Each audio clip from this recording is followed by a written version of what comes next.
জীবনে কখনো কি কোনো মৃত মানুষকে গোসল করিয়েছেন? যদি একবার করান, আপনি আর আগের মতো থাকবেন না। আপনার দুনিয়ার প্রতি মোহ, অহংকার, রাগ সবকিছু অদ্ভুতভাবে বদলে যাবে। আমি প্রথমবার এক মৃত ভাইকে গোসল দিতে গিয়েছিলাম। যখন কাপড় সরিয়ে তার নিথর শরীরটা দেখলাম, ঠান্ডা, একদম নিস্তব্ধ। মনে হচ্ছিল সে শুধু ঘুমিয়ে আছে।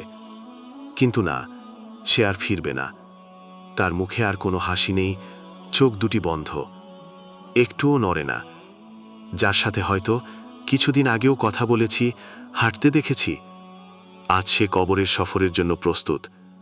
আমি যখন তার গায়ে পানি ঢালছিলাম, মনে হচ্ছিল আমি নিজের আমল ধুয়ে ফেলছি। আমার অন্তরে একটা কাঁপুনি শুরু হলো। আমি ভাবছিলাম, কাল আমিও এভাবে পড়ে থাকব। আমার দেহটাও কেউ এভাবে পানি দিয়ে ধুয়ে দেবে। আমার শরীরেও কেউ আতর লাগাবে। আমাকেও সাদা কাপড়ে জড়িয়ে কবরের অন্ধকারে শুইয়ে রেখে চলে যাবে। এই দুনিয়ার সবকিছু একদিন ফেলে চলে যেতে হবে। সব টাকা, গাড়ি, নাম সবকিছুই সাথে যাবে না।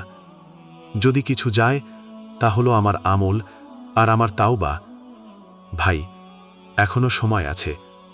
নিজেকে বদলে ফেলুন, নয়তো মৃত্যুর আগেই আপনি নিজের মৃত্যু দেখে ফেলবেন, অন্য কারো দাফনে দাঁড়িয়ে।